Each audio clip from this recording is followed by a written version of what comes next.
who wanted Jeffrey Epstein dead? I don't know if I mean, it wouldn't shock me if he was killed. I'm sure he had secrets on people. You know, people ask me all the time, how do you sleep at night defending guilty people? When I don't sleep well at night is when I defend an innocent person and lose. And that's what happened in the Mike Tyson case. I was thinking about in the OJ case, there was this anticoagulant agent that was found in the blood samples that were on some of the evidence. The police believed he was guilty. The officer's name was Van Adder. He created a piece of evidence which we were able to prove was a fake piece of evidence, and that's why the jury acquitted. There was this feeling that it looked like that the police may have tried to frame a guilty man. Mike Tyson was absolutely innocent of rape. You're probably the most famous attorney in the world, if not most famous. Most notorious. Yeah, certainly the most famous criminal law or appellate attorney. I've done a lot of research, and I think what many people do not know about you is that you have been a central figure in some sense to many world events going back a very long time, since the early 60s. And I wanted to ask you a little bit about that. But first, I just wanted to read off to people who may not be familiar a list of events or cases that you were either close to, involved in, or central to, starting with the Cuban Missile Crisis, the events following the assassination of JFK, the Pentagon Papers, the resignation of Richard Nixon, the Chicago 7, the Weather Underground, the Patty Hearst case, the investigation of Ted Kennedy and the Chappaquiddick affair, the draft case against Muhammad Ali, the deportation of John Lennon, the Bill Clinton impeachment, the Bush v. Gore election case, the efforts to release Nelson Mandela, and then the appellate case of Klaus von Bülow, the abolition of the death penalty in the 70s, the O.J. Simpson case, the Leona Helmsley case, the Woody Allen Mia Farrow custody case, Mike Tyson's case, the Trump impeachment trial, the Weinstein and Epstein cases, but you were also an advisor to Obama, Netanyahu, Pierre Trudeau, Marlon Brando, Frank Sinatra, Woody Harrelson, Michael Jackson, Natalie Portman, Mark Rich, Ben Affleck, Casey Affleck, Bill Belichick, and Robert Downey Jr., and we're really just getting started. Well, around 85 years, so there's a lot of time for me to have been involved in those cases. I'm so lucky. It was Oliver Wendell Holmes who once told his law clerk, whatever else you do, live the passion of your times. And I've been very fortunate to have lived the passion of my times.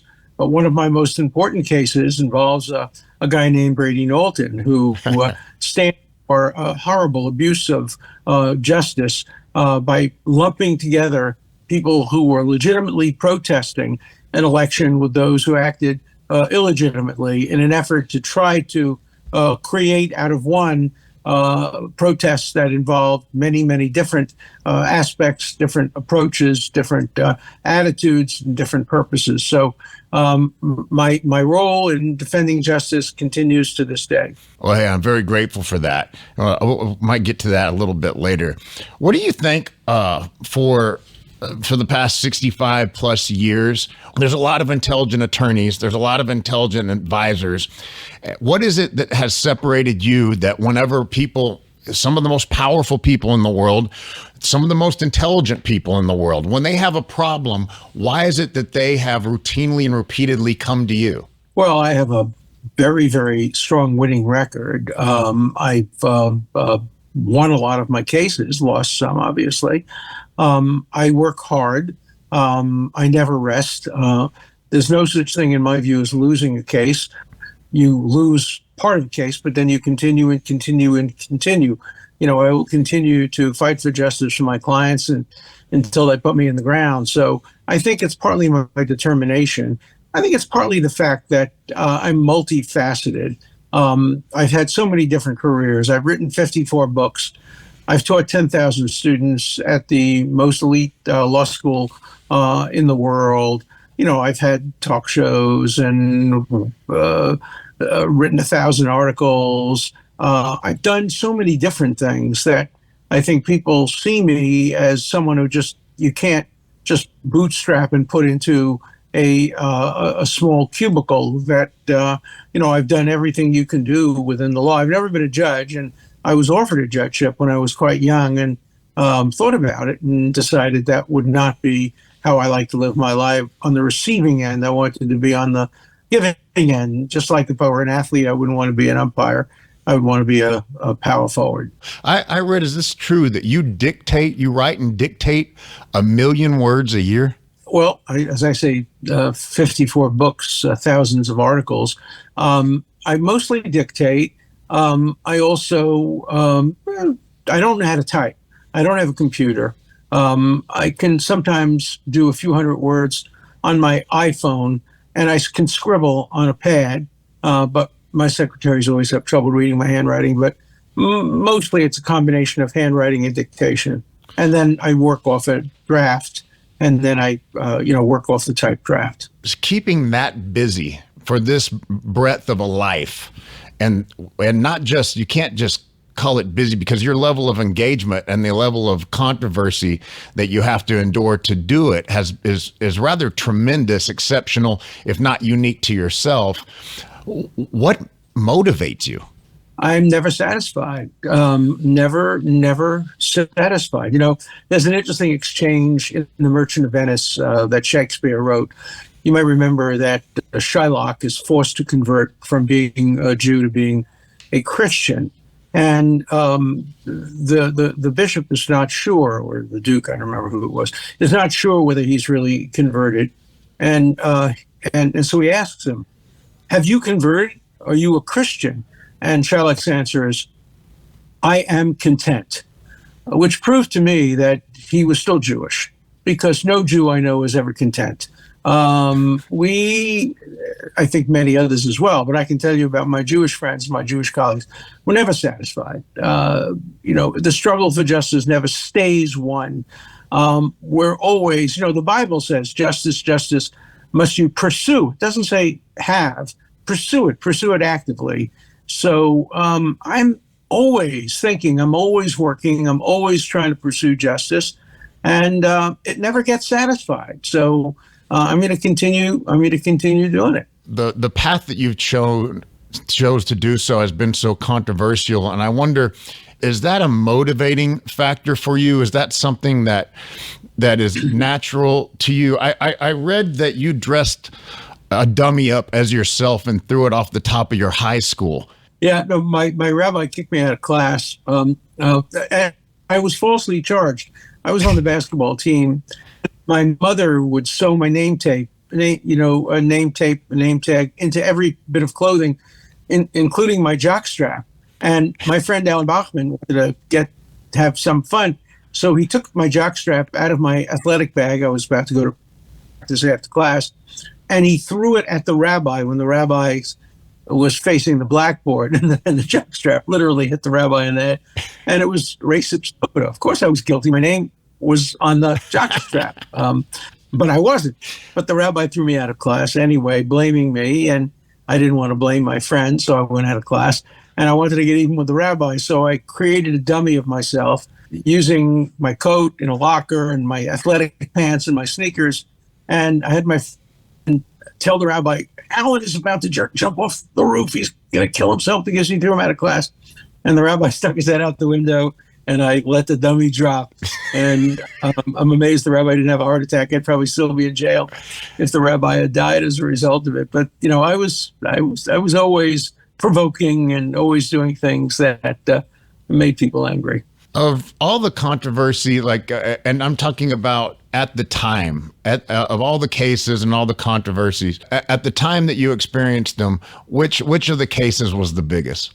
The biggest case for me was one that most people have never heard of. There was a Russian dissident named Anatoly Sharansky, who was sent to prison as a young man for protesting the Soviet Union and seeking to emigrate to Israel. And he was put in jail. He had no money, of course, and I was asked to defend him. And I spent 7 or 8 years defending him for free, pro bono. And we used every tactic we could. We brought lawsuits. We went to Congress. We got the government to cut off aid. We went on television all over the world. We kept Sharansky's picture on the front pages of papers and on cover of Newsweek and Time magazine. And eventually he got out. And when he crossed the Gleinicky Bridge and came to freedom, and ultimately a couple of days later when he threw his arms around me, that was the biggest fee I ever got in a case, even though I got no money, because it was so gratifying. There, but for the grace of God, go I. My parents could have been, in the Soviet Union, and I could have been a dissident, and maybe Sharansky could have been my lawyer if our grandparents had taken in a different direction. Mine came to America in 1889, and that was the best thing that ever happened to my family.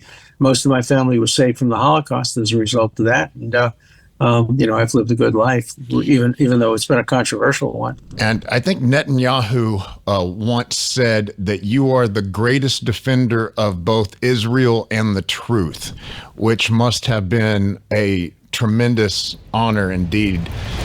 With Hamas leaders still on the run, hostages still out of reach, the real war criminals are not in Israel.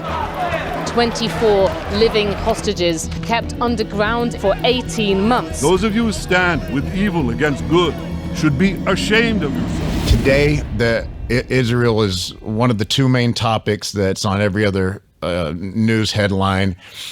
I think what's taking a turn in American culture, as opposed to, at least in my lifetime, is now the youth of America has a completely different opinion. I'm not going to say a consensus, but there's a very large amount of young people today that are flooded with anti-Israeli propaganda and don't support the state of Israel. I went to college in the late 90s and early 2000s in Texas, and that was almost unheard of.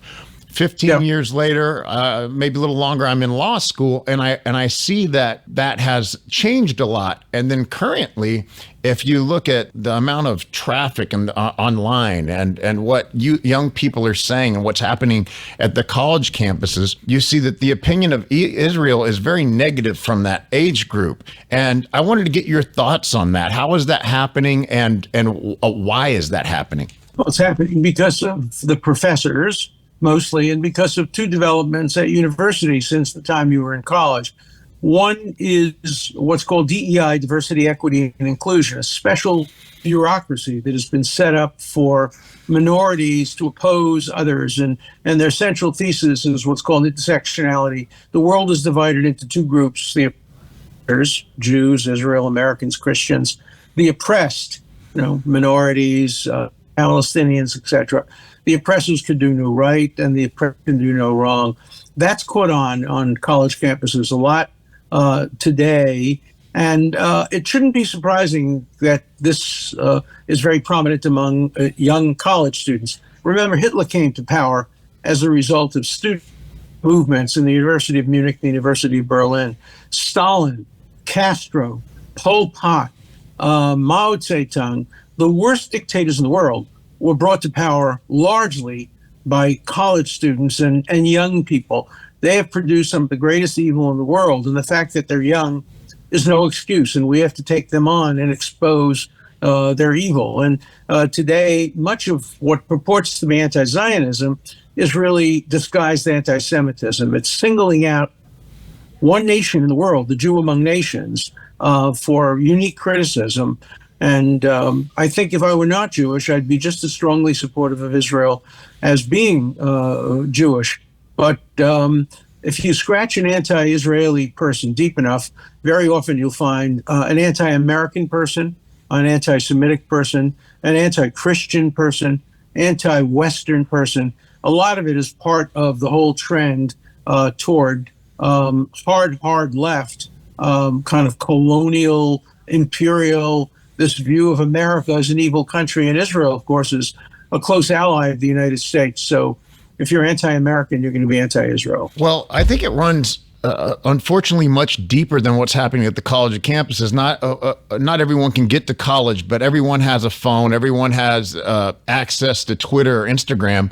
And the presence of, even if you're not looking for it, the amount of anti-Israel propaganda it's probably, if you're to scroll right now, it's one of the things that you will be inundated with the most.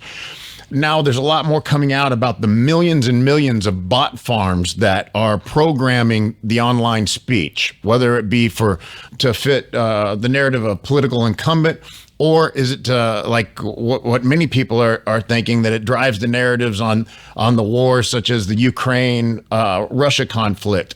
But it's certain that a lot of this anti-Israel propaganda online is coming from, it could be Russia, it could be people that have interest in seeing Israel fail. But it makes one wonder, who is driving? Who's the ultimate driver of this? Is it the academia or is it the governments? Who do you think is spending all this money to create this online paradigm that Israel is this genocidal, homicidal state? Well, it's multiple. TikTok, of course, is one of the major sources. 80% of very young people get their news from TikTok. TikTok, of course, is owned by the Chinese Communist Party. Russia is behind some of it. Iran is behind some of it. Qatar is behind some of it. They donate major funding to American universities. It's part of the kind of accepted worldview today among young people that America is the evil villain and America's friends are even evil villains too. Remember that for Iran, America is the big Satan and Israel is the small Satan. But they're both Satans. Hey, that brings up a question. I read once that you were detained in Geneva because of something you said to President Ahmadinejad. And I can't find for the life of me what you said. What did you say to him? I challenged him to a debate. He had just come out and said that the Holocaust didn't exist. Well, I lost relatives, not a lot, but lost relatives during the Holocaust. My grandfather saved 29 members of my family from being killed in the Holocaust. And so I challenged him to debate on the Holocaust. And he said he accepted. He said, I'll debate you at Harvard. And I said, no, debate me at Auschwitz. That's where the evidence is. I don't want to give you a platform at Harvard. Why don't we have a debate at Auschwitz? And I got pulled away by the Swiss police. They took me outside.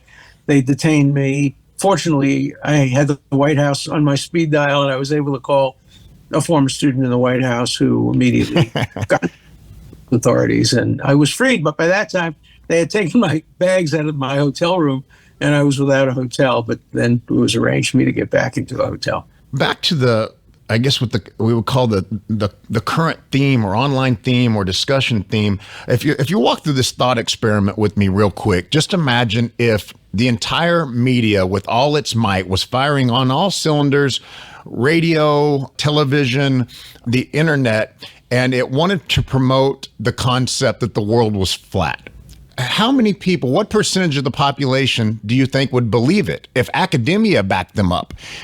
It would be a tremendous amount, I would assume. Yeah, well, even the former UN representative from Israel to the UN once said, if Algeria introduced a resolution that the earth was flat and that Israel had flattened it, it would win 143 to 32 with 68%.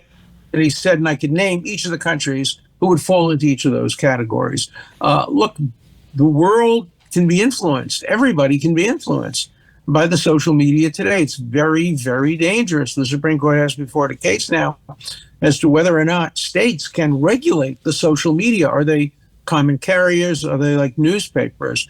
I think the Supreme Court will probably give the social media full power either to censor or not censor, and it'll be up to then the social media to see whether they do it or not. I had a discussion online with Elon Musk about this, and he basically said that his platform is not going to censor anything, but it will not give publicity to it, will not push, will not give priority to hate speech. So in other words, he won't censor hate speech, but he'll put it on the bottom of the pile. It's an interesting approach. I'm going to see how that works out in practice. Well, it was a former U.S. State Department cyber official was on Tucker Carlson recently, and he came out and he spoke, and it's the first that many have heard of it, of this tremendous censorship apparatus that is coming from our national security agencies, that they've started in 2017 or so to change the nature of what their purpose was, and they began to turn a lot of their outward-facing devices and tools inward to the country. And of course, this is going to affect public opinion. It could affect elections. But it makes me wonder, Alan, how much in your experience, I mean, I know you've been around so many different circles. What do you think that the chances are that we are much less of a free nation now due to this exposure that we have to the media and not knowing who's in control of it? That's my next book. In fact, I'm writing a book called The Preventive State, which deals with how our government is moving dramatically into the area of preventing things, including preventing free speech in some ways. So I think the trends are in the wrong direction. And I don't think the Supreme Court is up to the job of checking and balancing private involvement. And today, the government and private together provide us, such a high percentage of information that the risks of us becoming not a free country are substantial, because normally that's prevented by checks and balances, but our system of checks and balances does not seem adequate to prevent excesses from a combination of government and massive private industry. So I'm concerned.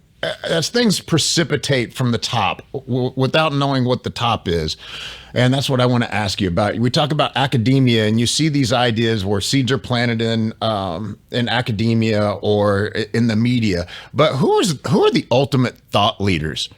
Who are the ones in the planet? Who do you think are those that are really starting a lot of these trends in academia and in the media and that precipitate through society in the workplace? Who are those that are at the drawing board right now saying what they want the next 10 years to look like?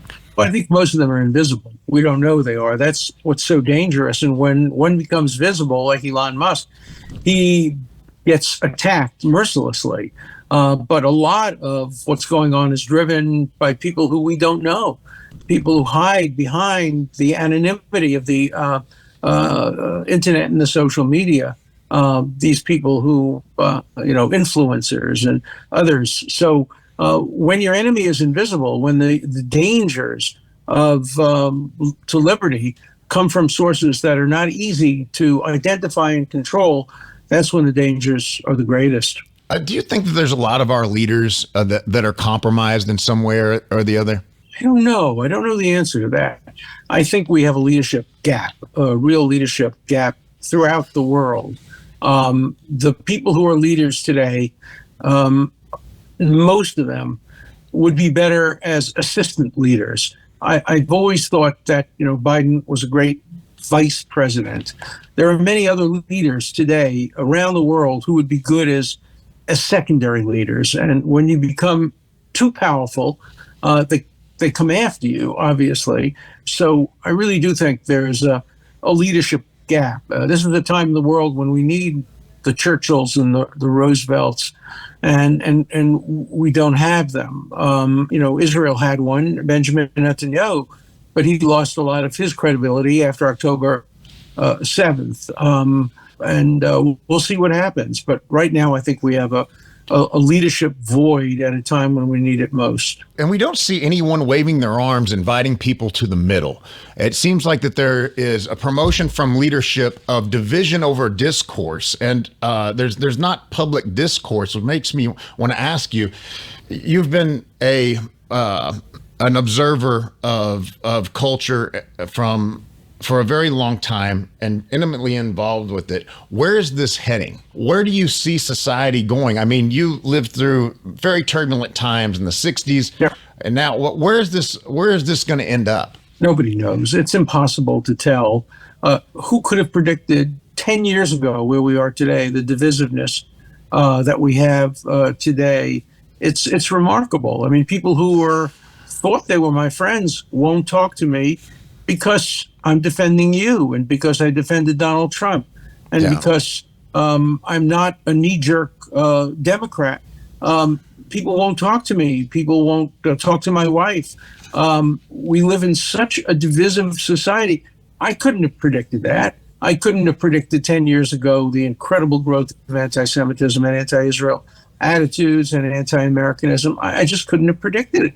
I couldn't predict so much of what is going on in the world today. And so I'm not going to try to predict the future, but I do think that we have to continue to fight. My next book, which is coming out next month, is called The War on Woke, where I'm fighting against the woke culture on college campuses. So, look, if I were 25 years old today, I'd be, out there in the streets bringing people together. Hopefully, I'm 85 years old, so mostly what I can do is write and talk to people like you and try to make the case for people to listen to. But I don't know whether that's enough. I don't know whether that's enough. I don't know. I think that would be more encouraging if we had a lot more open journalism. If we had people that were really in pursuit of the truth, and as opposed to touting a talking point for the party that they want to play footsie with. That brings me to one of your famous cases with Julian Assange. So you said, I think, once that many, if not most, state secrets are there to protect incumbent officials. That's right. What did you mean by that? Very, very few things that are censored or classified really involve national security that shouldn't be disclosed. I knew that from the Pentagon Papers case. I was one of the lawyers involved in the Pentagon Papers case and in other cases like that. And when you finally get to read the material, it's just embarrassing stuff that makes incumbent officials look bad. And so they censor to protect themselves, not to protect the country. That's why I always believe in erring on the side of full disclosure and transparency and not believing government claims of censorship. Look, there are reasons to censor the names of our spies or the locations of our satellites or the nuclear codes, but they are few and far between. The vast majority of things that are censored should be out there and let the public decide. So I'm not a big fan of censorship, and that's why I volunteered essentially to help Julian Assange. I went to see him in Europe before he went to the Ecuadorian embassy, and we had long talks, and I hope that the case against him will be dropped, but if not, I'm happy to participate in trying to defend him. Is he in jail today because he embarrassed the wrong people or the wrong party? I think he embarrassed the wrong people. I know both parties are upset at him. They're both upset at him because he is not partisan, and he really hasn't taken sides. I don't even know what his personal political views are on most things, but he's a disclosure, and he wants things out there, and I'm on his side on that. But even if I weren't on his side, I would be defending his right of free speech. Woody Allen's fight with Mia Farrow for their children could be one of the biggest, ugliest scandals of its kind ever. Now Woody Allen may be facing still another investigation. I had sex with her, and I said it's over. I mean, I didn't take her serious, but I'm not a rapist. Was a clandestine, subtle, and ingenious attempt on the part of her husband, Klaus von Bülow. I'm very fair. I think I am anyway. I hit him. It was like hitting a wall. I cried. I did anything to get him to stop. I couldn't defeat him physically. We, the jury, in the above entitled action, find the defendant, Orenthal James Simpson, not guilty of the crime of murder in violation of Penal Code Section 187A, a felony upon Nicole Brown Simpson, a human being, as charged in count 1 of the information. I wanted to ask you a couple more questions about some of your other famous cases, and wondered if you could expand on this. You represented Mia Farrow in the Mia Farrow Woody Allen custody case. Right. Is it true that you got a call from Frank Sinatra, who was he was lending the help of the mob to help you out with Woody Allen? No, I got the call. Hey, Alan, this is Frank. I said, Frank who? He said, what do you mean, Frank who? Frank Sinatra, as if there's only one Frank in the world. He said, you're representing a woman I love. I love Mia. I love Mia. Hate Woody. I love Mia. I feel like coming to Woody's house, knocking on the door and just punching him out. No mafia, just punching him out. And I said, Woody, please, I'm handling the case. I'm in good shape. We're going to win. Leave it alone. Please stay out of it. No, it was just a threat by him to come and beat up Woody Allen. That would be a good Woody Allen movie, Frank Sinatra punching out Woody Allen. So on the Klaus van Bülow case, which was where I think you really started, became well known for murder cases and for parsing science and bringing that to the forefront of juries. It seems like you're the what we see on TV, the CSI and all this. It seems like that you were actually the foremost attorney at the time that brought this to juries, which has created an expectation now that people, where's the science when juries come in? And you wrote a book that when I was growing up was kind of like Standard Issue. It ended up being a movie that was a Standard Issue watching that was reversal of fortune. Yeah. How close to the book or your experience was the movie? Very, very close. When I came to Harvard in 1964, I was known as the "and" professor because every course I taught was law and psychiatry, law and mathematics, law and science, law and genetics, law and, always law and something. And so I became a real expert on how science is used in the law. And I wrote articles about it. And then I used that in the Klaus von Bülow case. I used it in the O.J. Simpson case. I used it in a dozen other cases that people have never heard of, where I won cases that seemed unwinnable based on the science, based on being able to use genetics or biology or other forms of science to win the case. For example, I had a case where a woman was convicted of murdering her husband, and there was a spot on his chest that was exactly the size of his button. And so they used that as circumstantial evidence that the woman and her boyfriend had compressed his chest, and that caused a bruise on his chest the size of a... this is the Birking. Birking. Yeah, the Birking case. And I was able to prove through science that mark was not a bruise, it was a pre-existing condition. And, we won the case and she went free, and she calls me once a year, every year to thank me, which is very nice. But, I've always used science in the courtroom. And I also, one of the things that I think has made me both a successful teacher and a successful courtroom lawyer is I bring the courtroom into the classroom, and I bring the classroom into the courtroom. Just before this class that we're having now, I taught a class at the Florida State University in the law school there on law and science. And the president of the university was there, and some of my former students were there.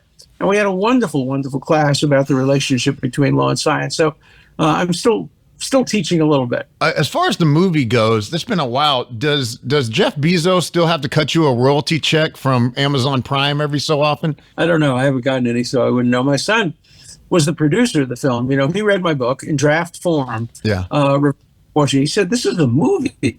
And I said, "Well, I don't know." He took the manuscript to Hollywood with him, and he found a producer and another producer, and he found a director, and he was really responsible for making the movie. I was fascinated by learning more about the Mike Tyson case, and I don't think a lot of people know this, but there was so much evidence that Tyson was innocent, and he is a rather interesting figure. I remember when he first came into the scene when I was very young, he was this beloved sports figure. Then he got into trouble, and then they treated him in the media like he was this primitive brute. And now time has passed, and he's kind of this, he's become somewhat of a sage. He's a very intelligent and articulate guy that has probably traversed more of the human experience than maybe anybody else to go from where he came from. All right. Yeah, he grew up in Brooklyn, in the streets of Brooklyn. He's a tough kid, made it in the world of boxing. People ask me all the time, how do you sleep at night defending guilty people? And I say, look, that's the job of all criminal lawyers, because most people who are charged with crime are guilty. Thank God for that. You wouldn't want to live in a country where most people charged with crime are innocent. And I sleep well at night when I defend a guilty person. When I don't sleep well at night is when I defend, and it rarely happens, but it happens, when I defend an innocent person and lose. And that's what happened in the Mike Tyson case. Mike Tyson was absolutely innocent of rape. Absolutely. And the evidence was overwhelming. We had two witnesses who would, if they had been allowed to testify, the case would have gone away in 5 minutes. But the judge, who was a former rape prosecutor, decided to exclude these two eyewitnesses, two black women. And we took it up, and it was decided 2-1 against us. I was not the trial lawyer; I was just the appellate lawyer. 2-1 against us in the first court, and then it was decided 2-2 against us. That is, it was a tie vote because the Chief Justice, who himself had been involved in sexual misconduct, decided to disqualify himself from the case, and he did it by sending his wife to talk to me at a Yale Law School reunion. And although I sent her away, I said, I can't talk to you. He used that as a justification for getting out of the case because he didn't want his prior sexual involvement to become public, and he would have had to cast the deciding vote in our favor because he had a prior decision that said you can't exclude people like that. So Mike Tyson went to jail because the chief judge of Indiana improperly excluded himself and caused a 2-2 vote against him. And that's the case that I lost more sleep on than anyone else, because Mike Tyson was absolutely innocent. Well, and at the trial level, wasn't the judge there previously had been a person that had taken the position that there can be rape even if consent is given? She was impossible. She was a former rape prosecutor. She kept out all the positive evidence for Tyson, left in everything else. She was just a third prosecutor, and her thumb was not on the scale. Her elbow was on the scale, and there was a horrible, horrible injustice in that case. And I visited Mike in jail. It was terrible. It was terrible, and he lost his career as a result of it. And he's a good man, and you're right. He's smart. He's thoughtful, and he understands that he was the victim of an injustice. It's interesting. He made a speech some years ago in which he said, I did a lot of things I could have gone to jail for when I was a kid, but not this one. This one I was innocent of. But he was willing to admit that he had done other things that he could easily have been sentenced to prison for. He grew up in a very rough place, probably just 2 miles away from where I grew up in Brooklyn, but a very, very different. You said once that you had never encountered a more corrupt legal system than in Indiana at that period of time. And it was one of those strange situations where the prosecutor got to select the judge that would oversee the trial. And I'm wondering if we see what's going on now, where it seems like Bertrand Russell once famously said that sin is geographical. And what we're seeing now is something similarly where justice is more geographical. And we're seeing in cases like in Washington, D.C., as well as New York with what's happening in Manhattan.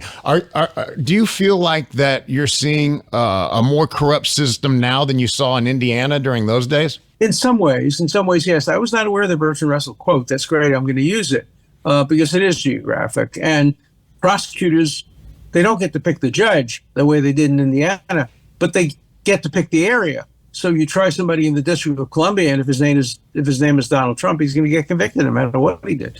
And if you try him in New York and his name is Donald Trump, he's going to get convicted, or he's going to lose all his money, $400 million in fines. On the other hand, if you try him in a different area of the country, he could get a fair trial. Yeah, and I was thinking about in the OJ case, a lot of people didn't know that there was this anticoagulant agent that was found in the blood samples that were on some of the evidence. And I think people were more familiar with the Mark Fuhrman tapes. And I think a lot of people would say, oh, okay, he would have been found guilty if it were not for him being in LA. But at the trial level, there was this feeling that it looked like that the police may have tried to frame a guilty man or something like this. There's no doubt about that. The police believed he was guilty. And the officer's name was Van Adder. I've written about this extensively. And he took the socks that were found near OJ's bed that he was wearing the night of the death of the two victims. He took the socks home with him, and he took blood samples of victim and O.J. Simpson, and he poured the blood from the test tube, not realizing that it had EDTA, the anticoagulant, and he created a piece of evidence which we then, with my background in science and law, were able to prove was a fake piece of evidence, and that's why the jury acquitted. Several of the jurors said, there was a mountain of evidence, but if one piece of evidence was clearly manufactured by the prosecution, we can't trust any of the other evidence. And so we had a reasonable doubt, and we acquitted. It was that sock and the forensics that resulted in his acquittal. In that case, which was extreme, I could only imagine the flack you caught for that one. But if nothing compared to Trump, though, nothing compared to Trump, much more in Trump than for O.J. Simpson.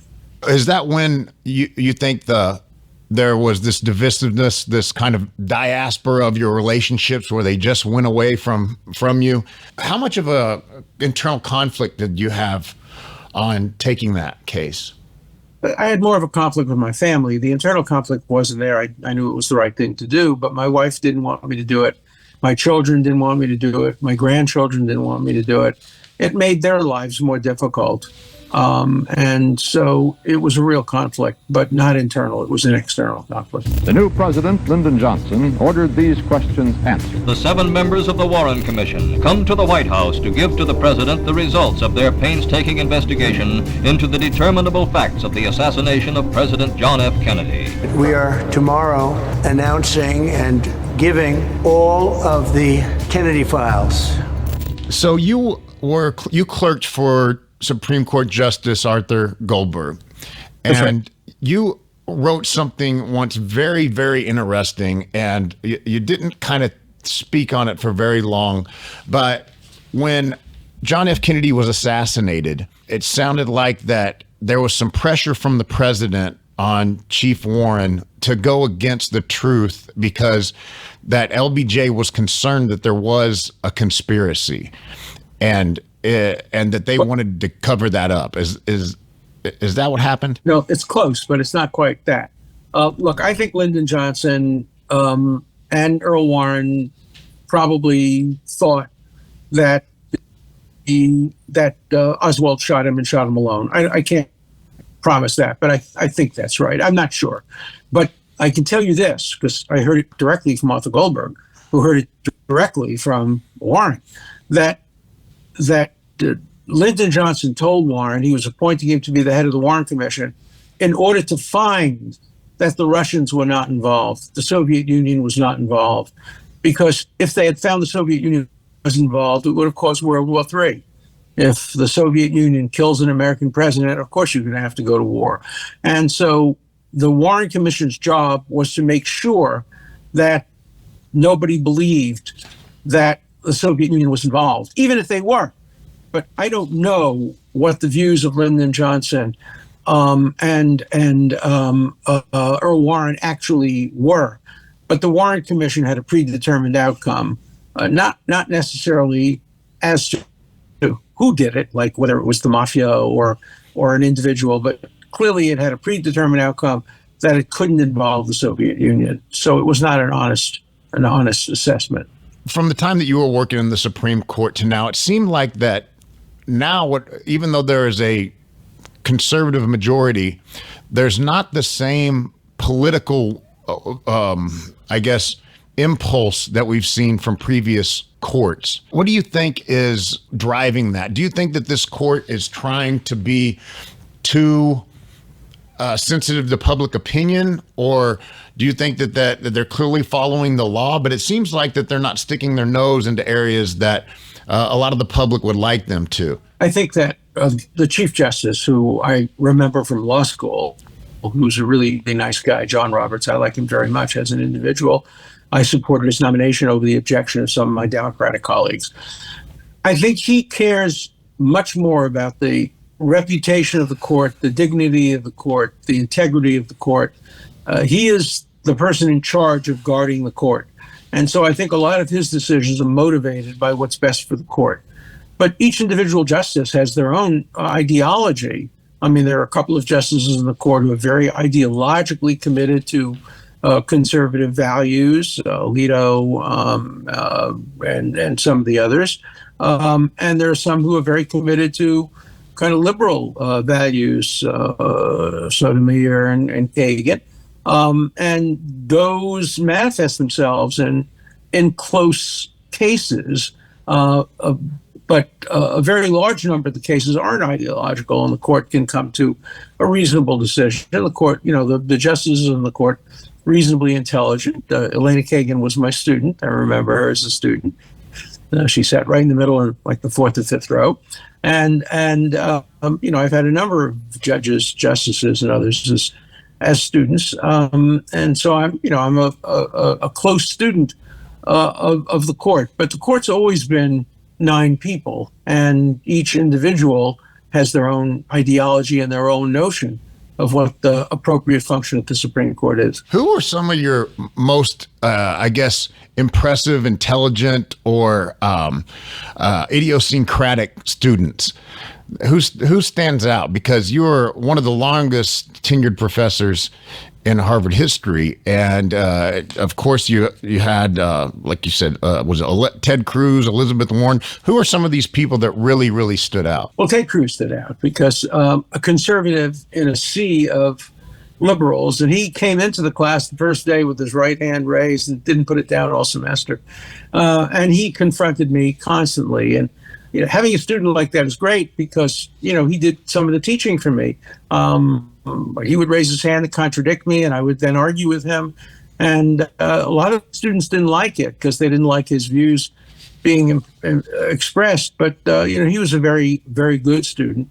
I had Natalie Portman as a student.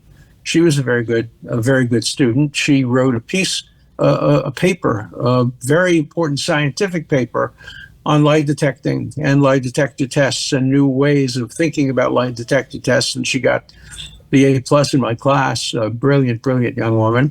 But I've had assortments of students over the years, but I was blessed to teach at a time when the divisions weren't as great as they are today. I think today students would be protesting my classes because, I was falsely accused of having sex with one of Jeffrey Epstein's people. Of course, she ultimately admitted that she may have mistaken me for somebody else, and she dropped all of her charges against me, but people still believe it, even though there wasn't an iota of truth. I never met it, never heard of it. Well, I think what people might not realize is that you opened up your credit card transactions, your travel logs, your cell phone logs, and you had an independent investigation. You allowed you made a statement to the FBI, and you're not being charged. No, I urged the FBI to investigate me, and I hired the former head of the FBI, Louis Freeh, to investigate me, gave him all my papers, waived all my privileges, lawyer-client privilege, any privilege, and said no right of privacy because I had nothing to hide. My sex life from a point of view of any kind of tabloid is the most boring in the world. I love my wife, been with her for 41 and a half years. And, since the day I met Jeffrey Epstein, I don't think I ever even hugged another woman or kissed another woman in my life. So I had nothing to hide. Other people, like Prince Andrew, for example, he had things to hide. His nickname was Randy Andy. He didn't want to testify at a deposition. I was perfectly happy to testify. I said, ask me any questions you want. I answered them all. And then, of course, she admitted that she may have misidentified me, confused me with somebody else, and dropped all the charges. But I get one a day, at least one email a day, calling me a pedophile or calling me a pervert or calling me a sex offender or a child rapist. Still, every single day, I get that. And, no matter what you do, no matter how much you prove that you couldn't have even been in the same city as her at the same time, people who choose to believe it will, and people have canceled me, including synagogues and Jewish schools, you name it. But you fight back. And that's been 85. Most people at that point are retiring or slowing down. I now have 4 lawsuits that I'm involved in of my own, and these charges and things. And then, of course, I'm representing some wonderful people like you. Yeah, thank you for that. Who wanted Jeffrey Epstein dead? Who would have benefited from his death? Do you have any idea? No, because nobody would have believed anything he said anyway. I don't know who would have benefited from his death. There are all kinds of theories out there. Epstein was a hedonist. I mean, interestingly enough, he didn't drink and he didn't eat much food, but he was a hedonist in terms of his, obviously we now know, I didn't know when I knew him earlier, but his personal and sexual taste. And the idea of him spending the rest of his life in a federal prison is probably not something that he would accept. So I think it's possible he committed suicide, but if he did it with the help of prison authorities. Yeah. He couldn't have done it. But I don't know if he, I mean, it wouldn't shock me if he was killed, but I don't know who it would be who would want to kill him. I'm sure he had secrets on people. There are rumors that he had videotapes of people. I was hoping he did, because they would show him, having an occasional cup of coffee with me, but it would show nothing wrong. But it would show some things wrong on some other people. And so but the videotapes would show that. I don't think his own testimony would have hurt anybody, because his credibility was shot at that point. But anything's possible, so I wouldn't preclude the possibility. But what do you think? So you don't think there was a very good chance that he was in the blackmail industry? I think he may have been. I think there's a possibility he may have been blackmailing Leslie Wexner, who he knew as a young man. He once told me, I asked him as his lawyer, I asked him, do you think Wexner might testify against you? And he said, no, Wexner would never testify against me, implying that he had something on him. It wouldn't surprise me. And it wouldn't surprise me that he had something on other people too.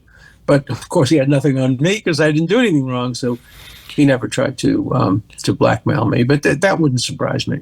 I guess one of the kind of wrapping up, because I know you got to go, but I had a question about back to the Israel situation, about moving forward.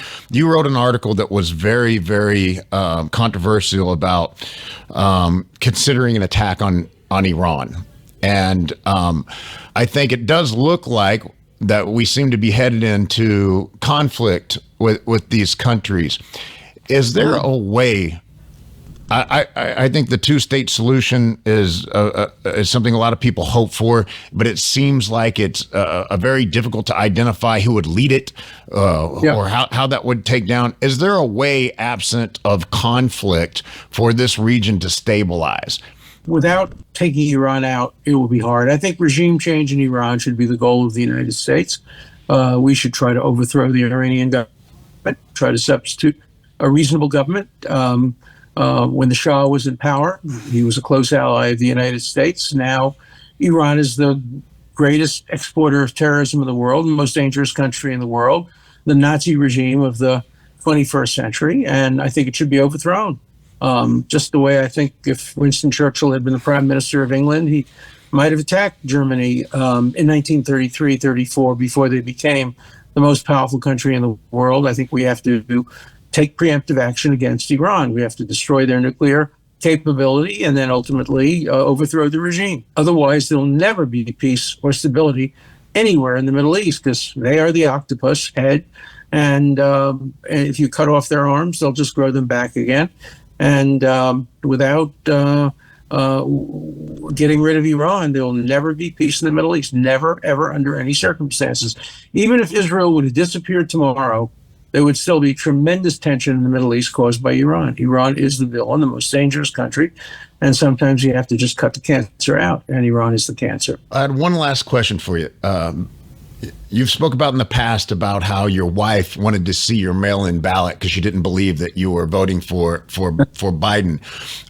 Coming up this fall, are you changing your vote, or how are you feeling about the state of affairs and where you're gonna check your box? It depends. We have a lot of months between now and then. I will vote for the candidate who best for the country, best for the world.